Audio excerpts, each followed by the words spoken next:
దేవుడిలో కృప ఉంది, కనికరం ఉంది, జాలి ఉంది, కోపం ఉంది, ద్వేషం ఉంది, పగ తీర్చుకోవడం ఉంది, లేకపోతే న్యాయవాది, న్యాయవంతుడు, తర్వాత తీర్పు తీర్చువాడు, ఇవన్నీ ఉన్నాయి. అన్నీ కూడా ఉన్నాయి దేవుళ్ళు. అయితే సిలువలో 2 జరిగినాయి. మిగతా జరగచ్చు నాకు తెలిసి 2. సిలువలో 2 కలిసినాయి. అక్కడ 2 ఒకేసారి చూస్తాం.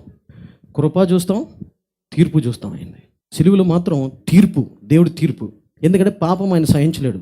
సో పాపానికి రావాల్సిన శిక్ష మరణమే, తీర్పే. అయితే మనం అక్కడ తీర్పు చూస్తాం. ఆ తీర్పు ఎవరి మీదకి వచ్చింది? యేసుప్రభు మీదకి వచ్చింది. అంటే దేవుడు తీర్పు తీర్చాడు అక్కడ. కానీ అట్ ద సేమ్ టైం అక్కడే తీర్పుతో పాటు కృప మన మీదకి వచ్చింది. హల్లెలూయా.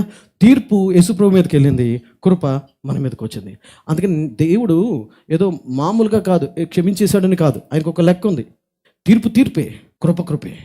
కానీ ఆ తీర్పు అదేంటే ఆయన న్యాయవంతుడు కాబట్టి, జడ్జి కాబట్టి, తీర్పు తీర్చేవాడు కాబట్టి తీర్పు తీర్చాల్సిందే. పాపానికి రావాల్సిన శిక్ష వేయాల్సిందే. కళ్ళు మూసుకుని ఆ పర్లేదు అనుకోవడానికి లేదు. ఆయన న్యాయవంతుడు కాబట్టి. ఉదాహరణకి నువ్వేమైనా తప్పు చేసావు అనుకుందాం, కోర్టుకి వెళ్ళావు. జడ్జి ఎవరంటే మీ డాడీ. నువ్వు తప్పు చేసావు, కోర్టుకి వెళ్ళావు, అక్కడ తీర్పు తీర్చేవాడు ఎవరంటే మీ నాన్నగారే. ఇప్పుడు నువ్వు తప్పు అర్థమైపోయింది, నువ్వు తప్పు చేసావని. ఇప్పుడు మీ నాన్నగారు అన్నంత మాత్రాన మరి తీర్పు తెచ్చుకుని ఉండాలా? కాదే. 2 పాత్రలు పోషించాలి.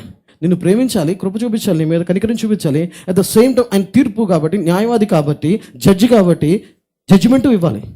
దానికి సింపుల్ జడ్జిమెంట్ అంటే, నువ్వు ఏదైనా కార్ యాక్సిడెంట్ ఏదో చేసావు అనుకుందాం, బైక్ ఏదో వేసావు, దానికి ఏం కావాలంటే ఫైన్ కట్టాలి. ఇప్పుడు మా కూతురే కదా, మా అబ్బాయి కదా, తీసి పర్లేదు ఆయన, ఆ పర్లేదు వెళ్ళిపో అనలేడు, తప్పది. సో తీర్పు తెచ్చాలి. తీర్పు ఏం చెప్పాయంటే 1000 రూపాయలు కట్టాను అన్నాడు. 1000 రూపాయలు కట్టాలి నువ్వు దానికి అన్నాడు. కానీ నీ దగ్గర 1000 రూపాయలు లేవు. ఇప్పుడు ఈ తీర్పు తెచ్చి మీ నాన్న ఏం చేస్తాడంటే, కోర్టు సమయం అయిపోయిన తర్వాత కోర్టులోంచి బయటకు వచ్చిన తర్వాత నీ నాన్నలాగా నీ దగ్గరికి వచ్చి నువ్వు కట్టాల్సిన 1000 రూపాయలు ఆయన కడతాడు. హల్లెలూయా. దేవుడు చేసింది అదే పని చేశాడు. అదే పని, తీర్పే పాపానికి. ఆ తీర్పు తన కుమారుడి మీద వేశాడు. ఫైన్ ఆయనే కట్టుకున్నాడు. ఫైన్ వేశాడు దేవుడు, నీ మీద ఫైన్ వేశాడు, ఫైన్ ఆయనే కట్టుకున్నాడు. నీకు బట్టి కృప వచ్చింది. హల్లెలూయా. అందుకనే దేవుడి యొక్క ప్రేమ కానీ కృప కానీ నిర్లక్ష్యం చేయొద్దు. క్షమిస్తాడు, ప్రేమిస్తాడు. ఎన్నిసార్లు తప్పు చేసినా ప్రేమిస్తాడు, క్షమిస్తాడు. కానీ దానివల్ల నువ్వు అలుసుగా తీసుకుంటే ఏమవుతుందంటే, బ్రతుకు ఆయన నాశనం అవుతుంది, నీది నాశనం అయిపోతుంది. ఇది తేడా. నీది పోగొట్టుకుంటావు, నీ జీవితం పోగొట్టుకుంటావు, నీ సాక్ష్యం పోగొట్టుకుంటావు, నీ వయసు పోగొట్టుకుంటావు, నీ ఆలోచన విధానం పోగొట్టుకుంటావు, నీ మనసు పాడైపోద్ది. ఇదంతా అవుతుంది అనమాట. సో ప్రాబ్లం నీది. దేవుడు అంతా మంచోడే. అందుకే తన మంచితనాన్ని అలుసుగా తీసుకోవద్దు, తన మంచితనాన్ని నిర్లక్ష్యంగా తీసుకోవద్దు. చేతనైతే ఆయన మంచితనాన్ని, ఆయన కృపని వాడుకుందాం. అందుకని పౌలు అంటాడు కదా, నా మీద ఉన్న కృపని నేను నిరర్థకం చేసుకోలేదు, వేస్ట్ చేసుకోలేదు. ఆయన నా మీద ఉన్న కృపని నేను వాడుకున్నాను, మంచిగా వాడుకున్నాను అంటాడు. సో మన జీవితంలో కూడా దేవుణ్ణి మంచిగా వాడుకుందాం, చక్కగా వాడుకుందాం.